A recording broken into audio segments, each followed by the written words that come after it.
এটাই বলবার যে যে সরকারে আসা মাত্র শুভেন্দু অধিকারীর পিএ কে খুন হতে হলো। ব্রেকিং নিউজ, এই মাত্র পাওয়া তাজা খবর। শুভেন্দ্র অধিকারীর পিএসকে হত্যা করায় গ্রেপ্তার হলেন মমতা ব্যানার্জি। উত্তাল কলকাতা, ভারত।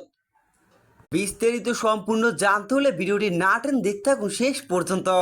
পশ্চিমবঙ্গে ক্রমবর্ধমান নির্বাচনী পরবর্তী সহিংসতার জোরে রাজ্যের উত্তর 24 পরগনার মধ্যম গ্রামে বিজেপি নেতা শুভেন্দ্র অধিকারীর ব্যক্তিগত সহকারী চন্দ্রনাথ রথকে গুলি করে হত্যা করা হয়।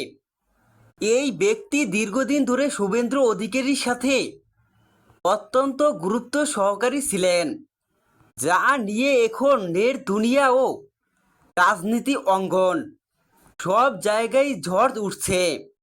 এটাই বলবার যে যে সরকারে আসা মাত্র শুভেন্দু অধিকারীর পিএ কে খুন হতে হলো। শুভেন্দ্র অধিকারীর পিএসের মৃত্যুতে স্বয়ং শুভেন্দ্র অধিকারী মাঠে নেমেছে আসল সত্যিটা উদ্ঘাটন করতে। চন্দ্রনাথ রথকে যারা হত্যা করেছে তাদেরকে উচিত শাস্তি দিতে মাঠে নেমেছে ভারতের বর্তমান মুখ্যমন্ত্রী শুভেন্দ্র অধিকারী। যেখানে দেখা যায় বেশ কিছু গণমাধ্যমের সূত্রে চন্দ্রনাথ রথের মৃত্যুর চাঞ্চল্যকর বিষয় বেরিয়ে আসছে। গোয়েন্দা তথ্যের ভিত্তিতে একের পর এক চাঞ্চল্যকর বিষয় সামনে আসছে। শুভেন্দ্র অধিকারীর পিএসের হত্যার বিষয় ঘুরে ফিরে একটাই নাম সামনে আসছে, মমতা ব্যানার্জি। মমতা ব্যানার্জি লোকের হাতেই নিহত হয়েছে চন্দ্রনাথ রথ। এমনকি শুভেন্দ্র অধিকারীও বেশ কিছু গণমাধ্যমের সামনে মমতা ব্যানার্জিকেই দায়ী করেছে।